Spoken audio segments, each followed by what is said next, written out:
Hey, I'm not surprised, motherfuckers.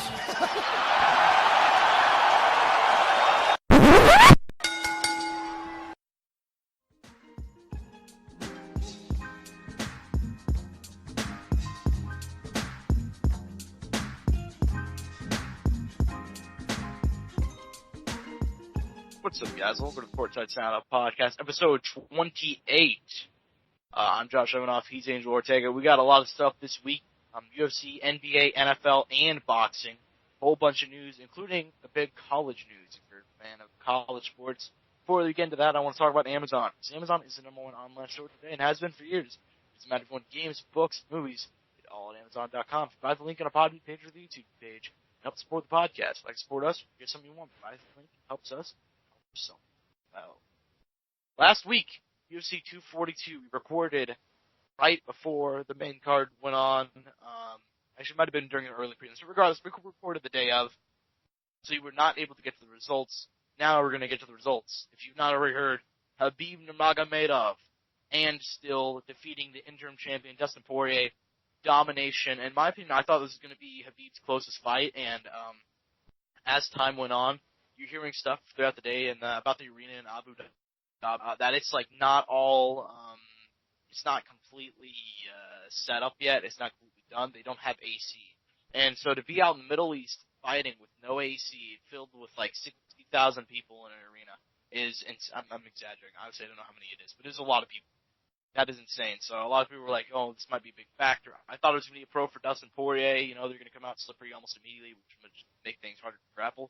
No, outside of one guillotine in the third round, where honestly, Khabib said he was close to going out, but outside of that one moment, he still escaped and he got the finish 45 seconds later. Khabib dominated that fight. Very, very shocking. He took him down in round one, dominated him, beat him up on the ground. Round two, Poirier came out swinging. He hit him with a good right hand. And people were like, he's hurt. But really, Khabib slipped basically every other punch after that with a lot of insane head movement and stuff like that. Overall, an amazing win for Khabib, and from here, I think the Tony fight has to happen. I don't think it will happen. I think it's just one of those cursed matchups. There's sometimes in MMA or in boxing where stuff is just cursed, and you're never going to see that fight happen. I think that fight is cursed. They've been scheduled 5 times already. I don't think it happens. But for the fight in the co-main, it was Paul Felder taking on Edson Barboza in a match of top 10 lightweights. This is a very close split decision win that went to Paul Felder. I'm not going to lie to you guys. I did not pay that much attention to this fight. I was doing other stuff. It was kind of going on in the background. However, I did think Felder did enough to get the win. I've seen it's like kind of a split reaction online. Edson Barboza and his team said they're going to protest the decision and they're going to file a complaint with the Athletic Commission, which just reeks of sour grapes because it was a super close fight and you cannot complain if it's that close of a fight. That's just my opinion. Angel, did you see any of the UFC 242 card, the main event, or anything like that? I had the pleasure of watching the entire card, my friend. Surprisingly. I took the day off from work. I was like, you know something? I can sit here. There's no way I'm missing this amazing event. Well, I mean, I thought it was good. I mean, it was the best card. I mean, not to say it wasn't a bad card. Not to say it was a bad card.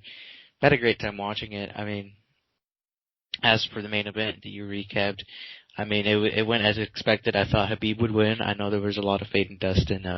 I was a bit sad to see him get down on himself there at the very end, after it was all done and over with. But he got love, though. He got love out there, which I thought was awesome, so it wasn't all bad. I thought he did better in small, like very, very small spurts compared to other people. I mean, too bad it wasn't for longer and for more rounds. But, I mean, Khabib did his thing. It was just dominant as hell. Looked good out there. As always, it didn't even seem like it had been over a year. What was it, almost over a year or almost over a year at that point since he had fought? Yeah, it was like 11 months. Yeah, almost a year. And he still looked good, still kicked ass. I mean, it's maybe we only have 2 more fights and that's it, but we'll have to see. It was something though for sure. I liked it. I'm sure people probably aren't happy with it, but there was definitely moments of excitement, and I thought it was actually a pretty good fight because obviously there's that factor of you is Habib gonna lose, or is he gonna continue on with his reign? I mean, and then, talking to the co-main, I mean, I saw some of that. I tried to pay as much attention to it as I could, but I kind of went back and forth and off and on it because I was just ready to watch Habib and Dustin at that point. I thought it was an extremely close fight. I mean, overall, I'm on a server on Discord, and I went on there and people were typing a lot, kind of giving their opinions, discussing how they thought, the fight went one way and the fight went the other way. Kind of the same thing, like you said, split opinion. So I kind of, at least from what I saw, I thought it was close. I was like, I don't really know who won that. Granted, like I said, I didn't watch the whole fight. I watched the whole fight, but I didn't watch it very closely as I would have to give a really good opinion about it. Yeah, that's kind of my opinion on it. Overall, I liked the event a lot, and something that Dana White said in the post press conference or whatever is that, because you guys don't know, basically UFC got paid a shitload of money to go do this card in Abu Dhabi by the United Arab Emirates. And apparently they said they're going to try and do something like an international fight week every single year in there, in that kind of area. And it's not as bad as going to Saudi Arabia, so there's your kind of pro, if there's one pro to look at this. But yeah, I wouldn't be surprised if we see some big matchups come to there, and I think it's kind of a beneficial situation, and I think it was a fun card. It wasn't the greatest card, but the lineups we've had for main events recently have been incredible. 239, Jones Santos, 240, Holloway Edgar, 241, Cormier Miocic, 242, Habib Poirier, 243, Whittaker Adesanya, and at 244, Masvidal Diaz. This last, kind of couple of months have been amazing, and there's still more to look forward to in the future. But including stuff to look forward to in the future, UFC Vancouver going down today. Arguably one of the most fun main events you could possibly, in your head, if you were to take two guys from a certain division and match them together for what would be the most fun fight. Justin Gaethje versus Donald Cowboy Cerrone is basically as good as it gets in terms of oh my god, this matchup is incredible. I don't think it makes a whole lot of sense for this fight to be happening at the time that it is. I mean, Cowboy's coming off a dominating loss to Ferguson, and Gaethje's on a 2-fight knockout streak over really good guys in James Vick and Edson Barboza. But regardless, this is an awesome fight. Two top kind of guys of lightweight. I was going to say top 5, but I don't think Cerrone's top 5 right now. I think he might be 6 or whatever. This is an awesome, awesome fight, man. I'm really, really excited for this one. I don't have a whole lot of keys to victory, but I don't see Cowboy getting the win. I don't think he's going to be able to keep the distance that he needs to. I think Gaethje he's just killing it right now, man. 2 incredibly fast knockout wins in his last 2 fights. I think Justin Gaethje's going to go out there. I think he's going to get the win. I think it might be a stoppage win. Cerrone, I think he's only been stopped really once due to blows to the head, and that was by Masvidal. Actually, no, and Till. But that was a welterweight. He's never been stopped that way at lightweight. I think Justin Gaethje gets the job done. I think that's the way it happens.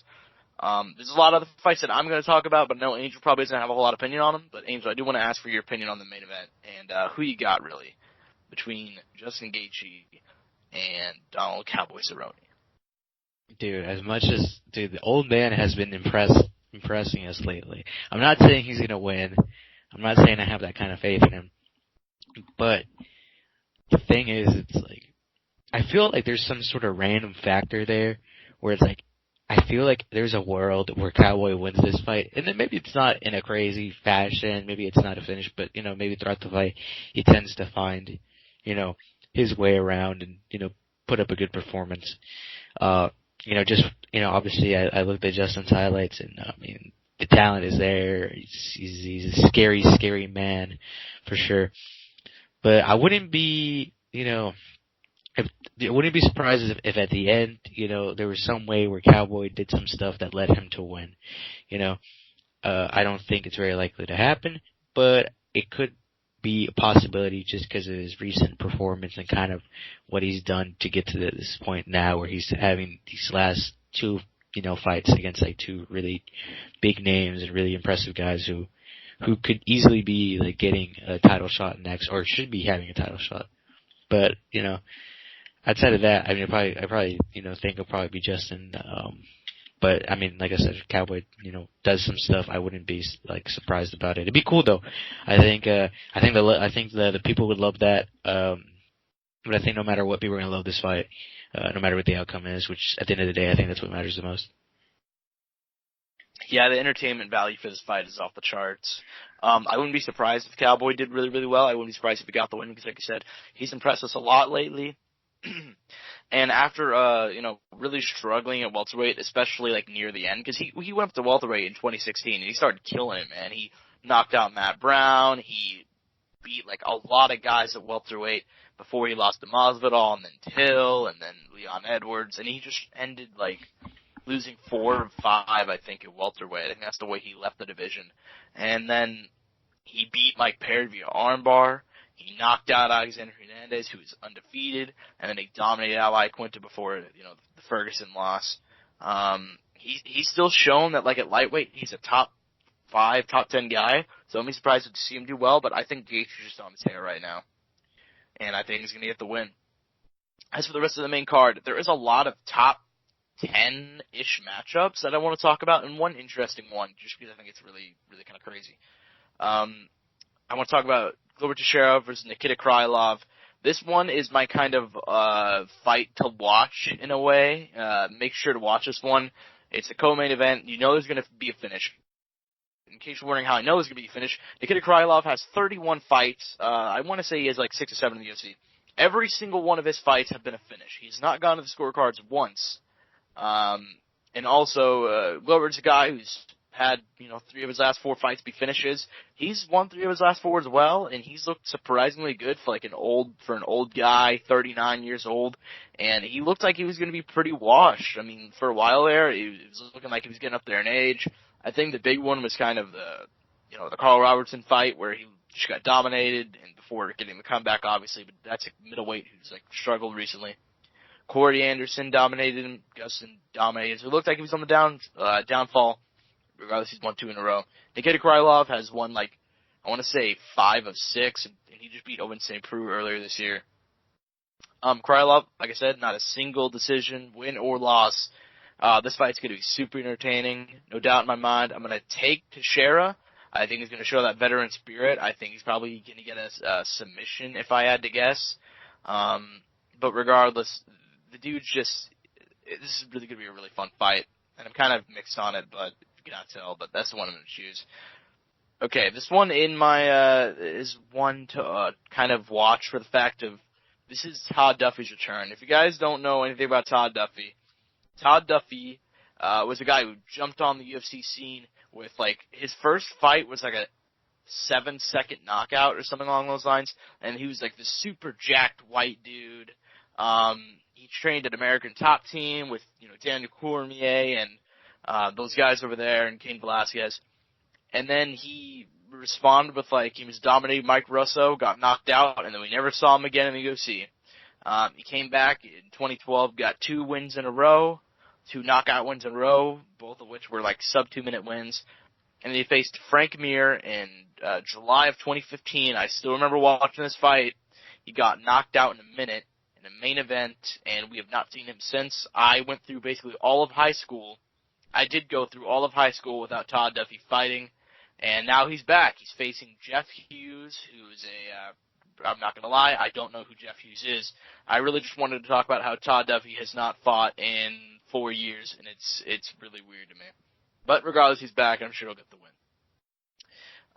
Uriah Hall versus Antonio Carlos Jr., Shootface, as he's known. Carlos Jr. has been dominating lately.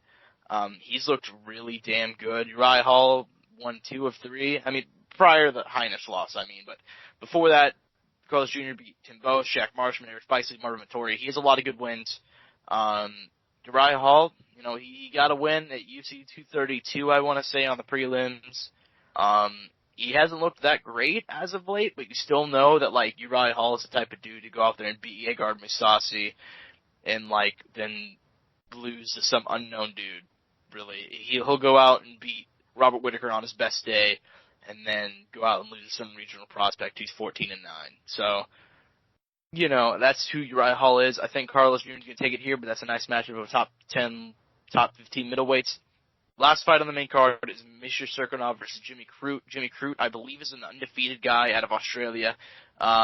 He's looked really, really impressive in his UFC fights so far. He's 23 years old, 10-0. Paul Craig and Sam Alvey, his 2 lone UFC wins.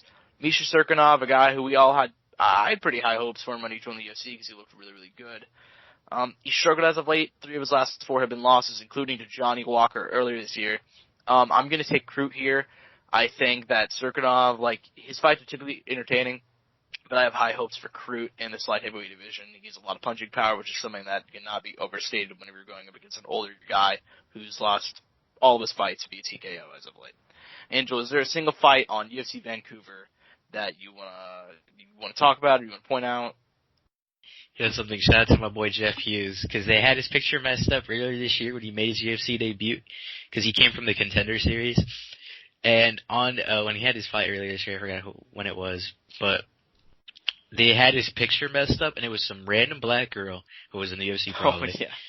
And the ongoing meme with me and my friend was Jeff will fuck you up, because it was just some random girl. It was versus Maurice Green. Okay, here I found it. It was Fight Night 146, March 9th.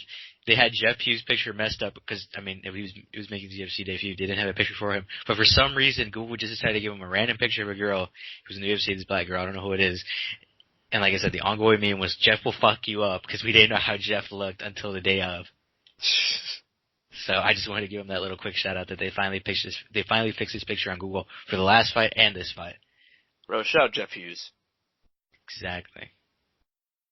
He doesn't have a Wikipedia page, but he does have a black girl's face for Google, so congratulations to him. Yeah, but luckily it's fixed now. So yeah. It's all good. Alright, well, anyway, so we gotta go to basketball now. Sean Livingston, this is really the only big basketball story this week. We have one that'll go into kind of college basketball, but not NBA stuff. Sean Livingston, 3-time NBA champion, one of the greatest career comebacks in, I'd say, basketball history, honestly, at least in recent memory. Retiring at the age of 34. I don't know what there is to really say about this one outside of the fact that what a career comeback. He was a guy who, really messed up his knee, a terrible injury. He bounced around from team to team to team, something like 6 teams in 40 years, something crazy, or 4 teams in 6 years. I might be wrong on that. Regardless, he was bouncing around everywhere after a really promising start to his career. And then he ended up going to Golden State and finishing out his career on a really high note. 3 championships, being a very valuable guy, as a kind of a really good bench guy. Angel, do you got anything to say about this? Well, okay, so I just pulled it up. Okay, so just to get to it at the start of the start here, it was the 4th pick out of high school. So just that in of itself, great accomplishment for him. Completely changed his family's lives. I'm sure in that moment, his whole family was just completely excited. Couldn't probably describe the emotions they had for that, because he'd probably been working for that his whole life. And even at the end of his career, man, all that money coming in from those championships even changed his life even more, luckily. But yeah, here, and then, what was it? It was 2004, then 2007. That's when the injury happened. How you mentioned. He's able to come back from that. But then here, from 2008 to 2014, 8 teams in 6 years, insane amount of jumping around, and then finally in 2015 fighting at home with the Warriors, and 3 rings, and honestly being a very important part in those 3 rings. Definitely did not slack for his team at all. Was there on the court, was definitely getting playing time. Definitely a guy who will be remembered as a very important role player at the end of his career. Maybe not a starter, but at times when it was needed, he definitely showed up and gave for the team more than it was needed. And I'm sure there was plenty of nights where he did more for that team than any other person did. Shout out to him. Honestly, it was a bit sad seeing that. He was one of the guys that I definitely respected on that team a lot. One of those guys where I was like, dang, I respect the hell out of you for being there and just being there. Him and Iguodala are probably the 2 main guys who were just give so much respect for being on that team and just giving everything they could, even though they weren't maybe starter potential, but they just had enough to be there and make a difference. Yeah, he had an awesome career comeback, and to have all that stuff happen, it's really awesome. And I'm glad that he was able to go out on obviously he didn't get the win in the finals, but still a great career comeback and one of the greatest comebacks, especially in recent basketball memory. But yeah, that's really the only basketball news for this week, unless I'm missing something. But we do have the California State Senate passing a bill allowing college players, basketball, football, baseball, not that anybody gives a shit about college baseball, but to earn money off their own likeness.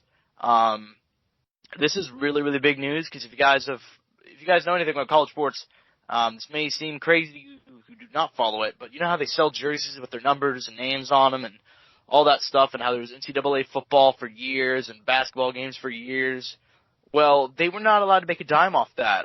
They could not even have a YouTube channel. This has been a thing.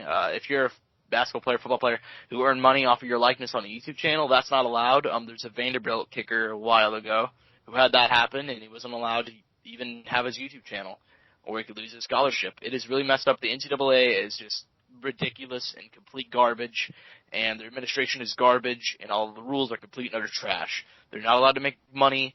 It's ridiculous. I understand that, listen, you're a college athlete, and for a long time I thought, you know what, that's good enough. You're getting a free ride. However, at the same time, if you're putting your body on the line for sports, and they're allowed to make money off of you, and you're not allowed to see a dime of that, that's messed up. So I'm really glad this is happening. However, let me be clear about something. I'm seeing this posted everywhere, and people are calling this a major achievement. This is a massive achievement. However, this does not mean that everybody will follow suit. There's 3 things that can happen from here. Basically, California could be the only state to have this happen, in which case it gives every team in California a massive recruiting advantage, and everybody will want to go to Cali schools now. 2, teams and states will follow suit, in which case, they'll be able to have, their schools get better players, and they'll be allowed to pay them and stuff like that. 3, the NCAA can ban California, not allow them to participate in their own programs, in which case, California would probably have to start their own shit, but I don't... Probably would be a smart idea.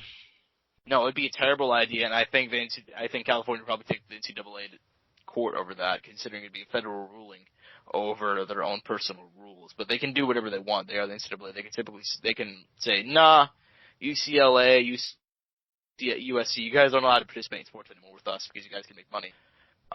This is a massive deal, though, and I'm really, really happy about this because this might one day lead to the return of NCAA college football video games, which if you guys ever played those games are dope and way better than Madden. So, man, we're getting close. Angel, what do you think about this news? Hey man, I know there's plenty of guys out there, plenty of athletes. I mean, I know Josh Hart talked about it on a podcast where he was like, dude, NCAA is shit. He's just shit talking. He did not care. He's going off on it. And there's a movement of guys, who are already outside of college. They're already professional athletes who, given their opinion on the whole situation. And, it's always the same thing. It's terrible. You don't get anything. I mean, some of them. Josh Hart talked about his struggles as a college student. He's like, dude, I didn't have money for this and that and all this, and I was just struggling to do this here and there. I was working a job. He was working a job, dude, just to get around, at college, which was like, dang, really? Josh Hart, the guy who plays for this, this school, has to work a little side job just to go, see his girlfriend or see his family on the weekends, and even that is just for the weekend. Rather than just, maybe having some security from the school, helping him out a little bit more, and, having the pleasure of, going out and see his family on a more regular basis, not having to struggle to, find some stuff to do. But yeah, no, I remember seeing that stuff. I don't think it was a kicker. I think it was a different guy I saw who gave up his scholarship as a whole just so he could keep his YouTube channel. Cause, they wouldn't let him do that. Even if it wasn't monetized, he offered to get rid of the monetization on his YouTube channel, and they were like, nope, that's not gonna work. And I thought that was really shitty. Because I'm sure plenty of these athletes could make a lot of money from Instagram, Twitch, YouTube, and all these other, platforms they could go through. And obviously the school itself, tickets and, jerseys, obviously, I feel like they should get paid. I know there's plenty of people who have their opinions about this. They're like, they're getting their education. But I'm sure there's been multiple situations where a guy got hurt in college and it just ended up working out, and just a number of different things. This is definitely, I know it's a touchy topic for certain people. I remember I wanted to write a paper about this in high school on why college athletes should get paid. But the only reason I didn't do it is because I really didn't have a strong opinion about it, and I really don't now. But I get why they should, and it's not like I disagree with it at all. I definitely, I do see why guys within, college sports have that opinion. And why they feel like, I should get paid for these reasons, and none of them, and, there's not really a lot of guys who speak out about it. They're just like, it's just shitty. Their whole college experience is just like, it's just shitty. To be honest, it was just a whole shit show. Yeah, and that's the reason why a lot of college basketball players get out after one season. Because it's just a shit show. Well, it's not even just that. It's like you could be making $1 million within the next year. Yeah, that's true.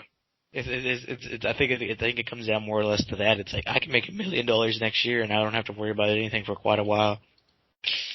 Yeah, but I'm glad this is happening, because this is like something that I personally had a very strong opinion about, and I'm sure you guys could tell for a long time that it's ridiculous that college players are not allowed to get paid. I think obviously it's dependent on your status as a player and how successful you are and how much money the university makes. Because I don't think if you're a third string redshirt kicker you should get $50,000 a year. I think it depends on how much you do and how successful you are and how much the university makes off of you. If they sell your jersey, you should get a kickback from that. Most definitely. But yeah, I don't think it could work like a normal NFL type contract or an NBA contract where you get paid this much per year or whatever. I don't think it'll work like that. I think it has to work you get a cut of it. You get a cut of how much they make off of you. Or if you have ESPN, you can make a cut off of that. I think that's how that should work. But obviously that's still to be seen, because technically the California governor, I forget his name, can strike down this bill or pass it. He can not do anything, or he can strike it down, or can have it sent through faster. But we'll see what happens there, because he can do whatever he wants. But California is typically more of a liberal state, I'd say, in terms of stuff that they can do. And I feel like this is very much a blue thing to do, if you guys catch my drift. But we'll see what happens there. Quick comment, dude. They can't even accept donations. Did you know that? I did know that. That's crazy. So they were on Twitch and they were getting a bunch of donations. They weren't even getting subscriptions, or even through YouTube. They had a donation button. None of those donations they could accept. I was like, what? Not even a donation? Yeah, that's insane. It's just complete and utter garbage. NCAA is just run by a bunch of old white dudes who don't know shit. That's my opinion. Things are not the same they were back in the 1960s, 1970s. Things are evolving, and collegiate players should be able to make money off of stuff. It's ridiculous that they can't. All athletes are allowed to. The one black guy is so offended on that chair right now. The one black guy that's only there for diversity, I'd say so. Well, I mean, I don't know. I'm not there, so I can't keep my... Yeah, I don't know either. I'm just exaggerating. But yeah. We could talk about this topic for hours and hours on end, to be honest. I mean, granted, we're not college athletes, so we can't really give you the fullest opinion to it. But I'm sure if we grab any of the people who are available to us, they could sit here and give their opinion about it and go on. Yeah. We could talk about this for a long time, but I think we'd just kind of be repeating ourselves, honestly.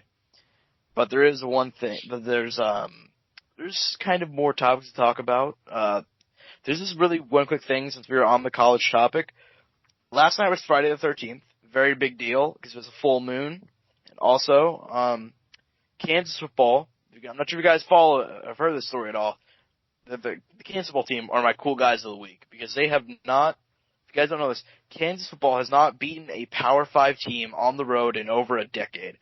Power 5 is the top conferences. That's what they mean by the Power 5. So the Big 12, the ACC, SEC, Big 10, and Pac-12, I think. So basically, they have not beaten a team from those conference on the road in over a decade. 2008 was the last time. They lost 48 straight games on the road, right, to Power 5 teams. Last night, they beat an undefeated Boston College team by 24 points. They scored 48 overall points, ending the 48-game losing streak on Friday the 13th. That is some very spooky shit, and Kansas Ball team is my cool guys of the week. So there you go. I saw that. Yeah, that was really, really cool. So that's kind of all I got for college stuff. Although we do, moving a bit more into football topics. Antonio Brown, we talked about it last week. He was released by the Raiders. We've been following the story all summer just because it's so ridiculous. We kind of had to talk about it. Even though we're not really a football podcast, that's why we're not going to go through the NFL's topics this week. The Chiefs got to win, and Tyreek Hill got injured. That's all this stuff is significant to me personally. There was some other big stuff to talk about, but I know Angel doesn't follow football that closely. Try to keep an eye, but not as strong as it should be. Yeah, but we do have this topic to talk about. Antonio Brown got released by the Raiders. All right, makes sense. Really big deal. He signed with the Patriots something like 10 hours later. And there was a lot of discussion on, did he do this on purpose? Did he purposely get released so he could go to a team like New England? And there was talk about collusion and just crazy stuff. And then it came out that apparently the NFL and the Patriots were not aware that Antonio Brown is currently on a civil trial for rape. He's being sued by his former trainer. She said that he raped her, and she said that he sent her text messages afterwards to kind of brag about it, and those got released, and they were a really bad look, and it's looking like he's totally going to lose this case. However, because he was not put on the exempt list, the commissioner's special exempt list, and because this is not a technical legal case by the state government, he's not being charged with anything. He's still going to play. He's going to play during all of this, unless he's put on a special commissioner's exempt list to not play. I don't have a whole lot to say about this other than it just keeps on getting worse. I'm not sure. I thought we were done. I thought we sounded the Patriots cool. They're gonna win another Super Bowl. Good for them. It just keeps on getting worse with Antonio Brown, and the dude's just he's a fucking idiot. Honestly, I don't like to bash athletes just because they're better than I am with basically everything. They're more successful than I am. Antonio Brown is worth $75 million. But how much are you with, Josh? How much are you? How much am I worth? I'm worth hold on, $27.22 according to my bank account. I know that feeling. Yeah, but it's more than that. Ooh. Anyways, flex. yeah, I know No, it's the kidding. flex. But anyways, yeah, he's worth a bunch of money, and I'm not. So good for him. However, at least I'm not on trial for rape. So there's your kind of story for the week. It just keeps on getting worse for Antonio Brown. But it's incredibly entertaining to follow. I remember someone, or this is a thing, to bring up some NBA stuff. Usually people are how people used to care about the games, the competition, the matchups. It's now everybody cares about, the team movement, the drama, and I feel and that goes for all sports now. Kind of everything outside of the actual sport, people find more entertaining than sports itself. So I think that's kind of the situation right now with Antonio Brown. Yeah, although I'll say, for me personally, it's different. I follow it because it's entertaining whenever he's in, but also I followed it because it was in the Chiefs division. You know what I mean? The Raiders are in the division, and the Raiders are actually looking like a pretty decent team this year. They did some good drafting choices. They signed a couple good guys. Vontaze Burfict on the defensive side of the ball. They beefed up their defense, drafted a couple good guys, and they drafted Antonio Brown signed Antonio Brown, which is a really big deal. He's a great wide receiver. Top one in the league, so I thought this was a really big deal, so I was paying close attention. And then he got released, and it was all super entertaining, and then he went to the Patriots. And the Patriots are probably the biggest competitor for the Chiefs in the AFC. Not even probably, they are. Without a doubt. The biggest competitor for the Chiefs in the AFC. They're basically neck and neck last year, and signing a top wide receiver, Antonio Brown, basically puts the Patriots over the top. However, we don't even know if we'll see him because he's on trial for rape now. So it's been a really big story. That's part of the reason why I followed it, because it definitely has big implications for the Chiefs. Well, that is a situation. And then Gronk's gonna come out of retirement too. Did you hear the stuff about Gronk and CTE? He's like been talking about it lately. What's the whole breakdown? I've just seen it on Twitter. I've seen like, oh, he's gonna come out of retirement type of deal. He's been taking pictures with this and this person. You know, it's gonna happen. Like that's what I've been seeing. He said that he suffered 20 concussions in his career, Jesus. and that I'm pretty sure the Twitter thing was just a joke, because he said that he suffered 20 concussions in his career, and that 5 of them were blackout ones. Oh my God. So he said, I'm pretty sure the thing about him, like, I'm coming out of retirement, was a joke. So That kind of got shut down real quick, didn't it? yeah, plus with all the coming out and saying that, there's no fucking way he'd get cleared to do anything. So yeah, I beg to differ. No, I'm just kidding. I mean, you never know. It's the NFL, dude. I mean, what's the craziest shit that you think they've allowed? I mean, they allowed Kareem Hunt to play football. I mean, I guess that's pretty crazy in more recent years. But like over your time of watching football, Josh, what is the most outlandish, craziest thing to happen, or that the NFL let happen, or kind of let slide type of deal? Well, Ray Rice punched out his wife in an elevator, knocked her out cold, and then his girlfriend. They got married after this happened. That's and true. Maybe it was role play. Maybe she just likes it rough. You never know. But she did get knocked out cold. And then the NFL saw it, right? The NFL saw the video, and then they suspended him for 1 game. And then you know what happened, right? TMZ got a hold of the video, released it, and the NFL's like, "Whoa, oh my God! What is this? This is disgusting. You're gone for the whole season." We weren't aware of this. No, but they saw the video. That's the thing, is the NFL saw the video. I don't know if they came out and said they didn't, but that's the reports are that they saw the video, and then the public saw the video. I'm like, what is this madness? We haven't seen this video. What are you guys talking? Ray Rice, how dare you, sir? You're gone for the whole season. You fucking animal. You fucking animal. You're gone. And that was it. That was it. That's my favorite story. The Ray Rice story is a really big one. Antonio Brown's up there just because, like, he. I think it's more or less the whole build up though with him now. Yeah, it's still really, really, I think everything from it was the helmet and then him not getting along with his QB, with his last team and all that, and then it kind of just led to now where we're at. Yeah. So it's a very beautiful story in a way, also not beautiful because there's rape involved. Yeah, that one's not fun. Yeah, no, that's not good. Hopefully that gets figured out. Yeah, that's not cool to get accused of that. If it's true, that's fucked up. If it isn't true, that's still very fucked up.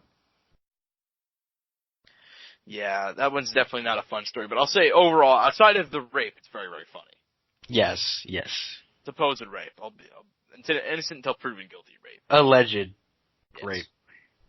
But I think that kind of covers it for NFL stuff this week, I think. Yeah, hopefully that gets figured out, man. But we do have another joke. It's Tyson Fury versus Otto Wallin. I don't know how to pronounce his name, and Tyson Fury apparently doesn't know either, because I saw somebody interview him, like, how do you pronounce your opponent's name? He's like, I don't know. Preview, prediction, it's going on tonight. I don't know anybody that legitimately cares about it. I'm gonna watch it. I'm gonna wait to watch it, because it's going on the same time as UFC tonight, and I'd rather watch Justin Gaethje versus Donald Cerrone. Well, what usually happens is, as soon as UFC main event ends, sometimes, you're able to catch the last fight of the night on boxing. If not, they'll be on round 6 or 7 by then. Just kind of depending on if it goes that long. If it goes that long. Now, hey man, you never know. There could be some sort of X factor. I like having that kind of that faith. It's not likely. It probably won't happen. But, I like to believe it. Yeah, Fair enough. I wouldn't. Okay, look, a quick thing. I wouldn't say it was like the Andy situation, because Andy had already fought high-level people, and there was something there. So we already had some hope for something. Here, there isn't much hope, but I like to be positive. Yeah, you like to be positive. I'm not. I think the Ruiz situation is a lot different because we already knew he was like a top 15 guy. Otto Wallin is ranked like 46 by everything that's not the WBO. WBO has him ranked at number 4. Okay, let me say this. WBO, WBC, WBF, IBF, I don't give a fuck, WTF has all whack rankings. Like, this is a well-known fact. Bro, I need the Angel Ortega rankings. When are you coming out with those? Come on, dude, bro. I need a top 10. I don't even think, like, dude, this is why I like the box rank rankings. Because, like, overall, and I feel for the most part, those are pretty true. There's probably people who have, like, their opinions about it. They're like, nah, that's bullshit, my guy. That dude shouldn't be here. This dude should be there. For the most part, I think that's probably the most reliable, and obviously it's ran by people who maybe aren't in a commission. I don't give a shit. They do a good job, and I love box rank.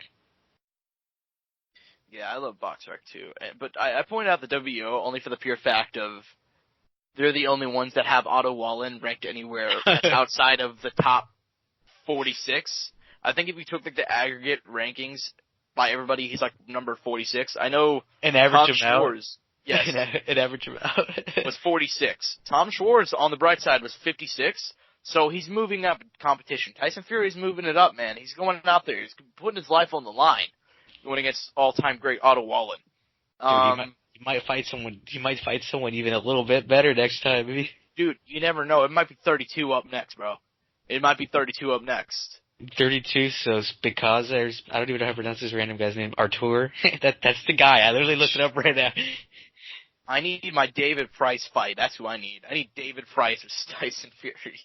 David Price. Jesus Christ. A lot of Christ. But anyways, so he's gonna fight Huey next. That's the big fight. I'm the money fight. I'm the money fight.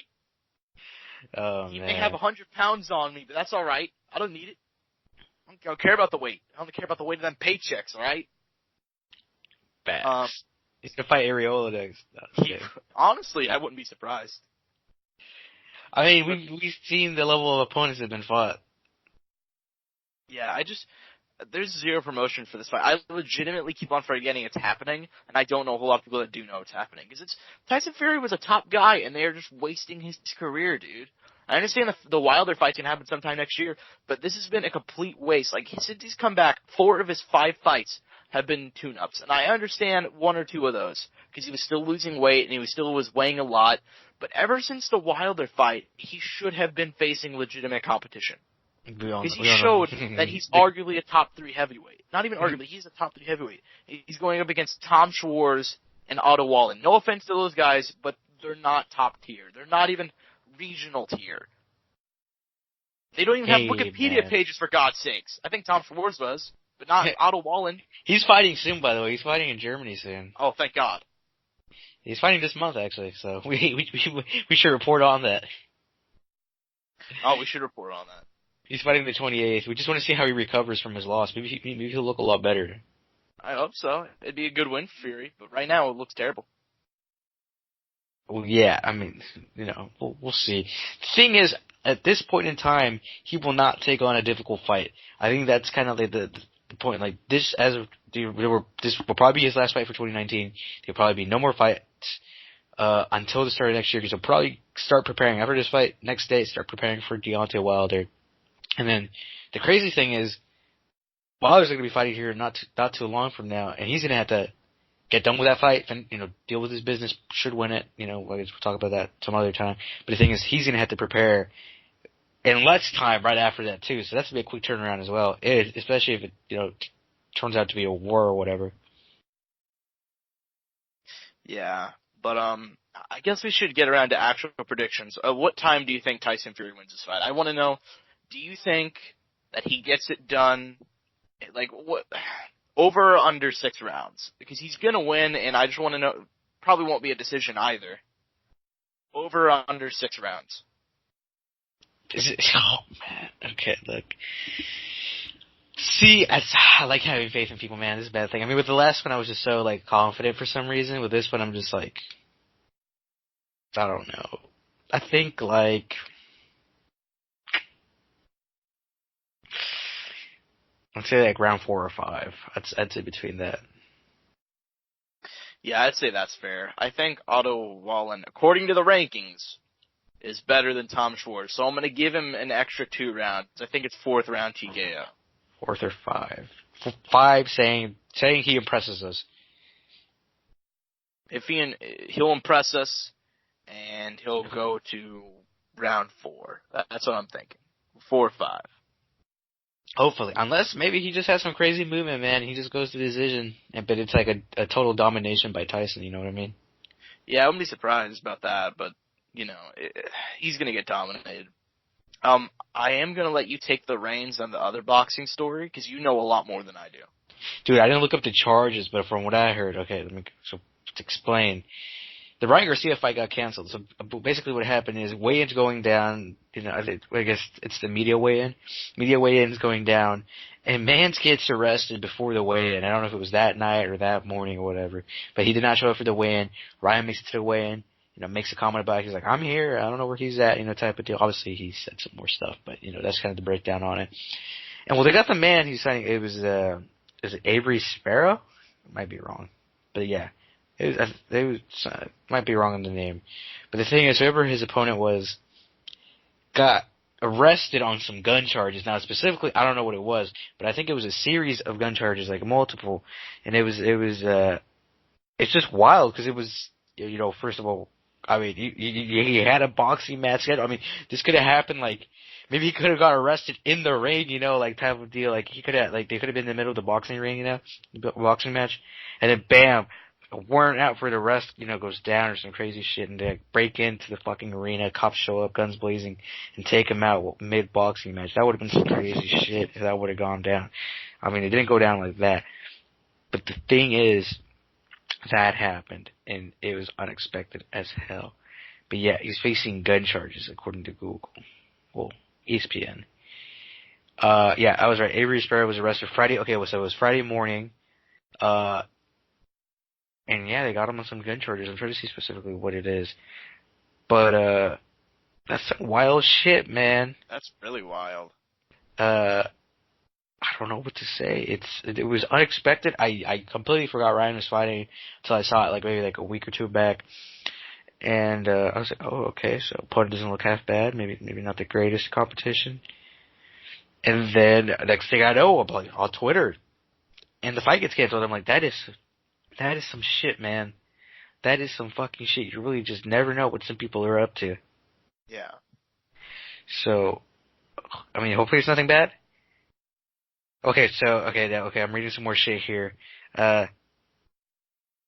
U.S. Marshals were searching for Sparrow in Los Angeles. So this was some serious shit. Okay, so when Marshals start looking for you in the United States, that's not good. So, I mean, shout out, whoever's taking up the main event, shout out to those guys. I hope they give them a good performance. Good luck to you guys. I'll try to check you guys out. But this was unexpected, out of the blue. It threw me out of a loop because I did not see this coming from a mile away. I never thought I'd see that ever in my life. I mean, maybe I guess I saw Connor throw a dolly into a bus. Never mind. I take that back. I remember following that in class, dude. I couldn't do the video. The video still gets me to this day, Connor throwing that dolly, because it's just like, what? It's so, like, cartoonish, like, it doesn't seem like reality. Yeah.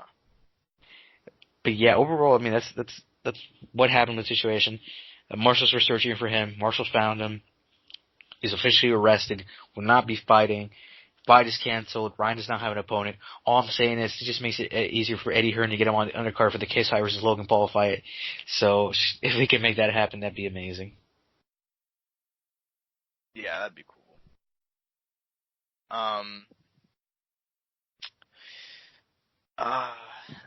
What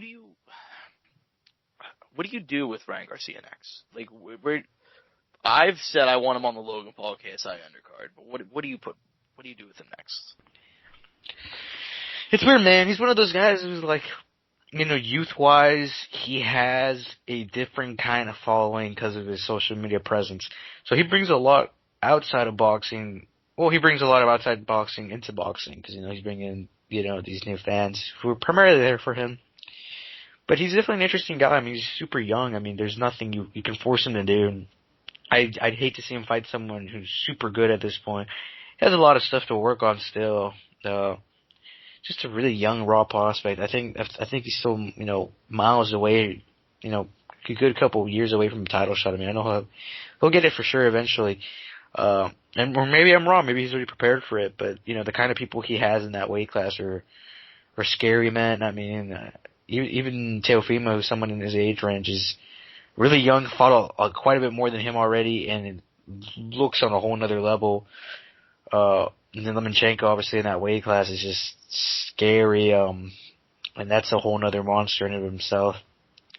Right now, that whole weight class is in kind of a weird state, in my opinion. Hopefully, within, the next coming years, we get kind of, two other guys who can kind of, like, split it up and make it more of a fight for dominance. Because, it's really just him right now. Unless Ryan moves up in weight and tries to do something else, but if he's going to stay at that weight class, it's going to be a very slow and grueling process for him. Or he's going to have to take down some really big guys. But definitely, I mean, for a while now, it's just going to be a bunch of little simple fights against guys who are clearly not as good as him. Or maybe, other young guys who kind of are on the rise and kind of use him as a gatekeeper to, break through a little bit. Yeah. I think he's in an interesting place just because he's so young, and you could clearly see the talents there. And he's also one of those weird guys that's coming up in, like, the age of social media, so he's getting a lot of followers, he's getting a lot of more attention on him, and attention that wouldn't come from people that are normally into boxing. And I think he has potential to be a giant star. I just hope he's managed correctly. Oh, yeah, that applies to any athlete, man. That's definitely the big fear for any guy. But I think boxing more so than anything. Oh, yeah, for sure, man. So like I said, I think the Logan Paul KSI undercard is perfect place for him, honestly. It's going to get so many eyes. Also, happening that month, we found this out, earlier this week. That same month is Canelo and Kovalev.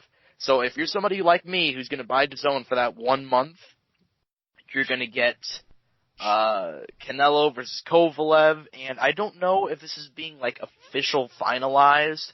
I saw that Daniel Jacobs versus Chavez Jr. could actually also happen in that same month. Like, it'll go some along the lines of Canelo Kovalev, Jacobs, Chavez Jr., and then KSI Logan Paul to, like, wrap up that month of November. Got some entertainment on the way, man. That's some really entertaining stuff. And for $20 a month, shit, I'll do that for DAZN. Hell yeah. And on top of that, you get all that extra, old fights and content on there. Yeah, and then there's still the Bellator and stuff like that as well.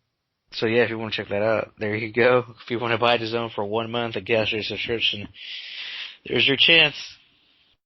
I'll probably do it. Damn. I'm thinking about doing it myself too. I thought about doing it just for this month. Like, I thought about actually paying for, like, 3 months, like, already, just to kind of get an idea of what kind of content they have on there and check out some old fights. Didn't do it, though, because I'm like, I'm going to hold off, wait for that month, and, drop the cash and, enjoy that all in HD quality. Yeah, I've thought about getting DAZN, but I don't know. It's just, there's nothing on there that's really been that interesting to me until recently. Oh, yeah. I mean,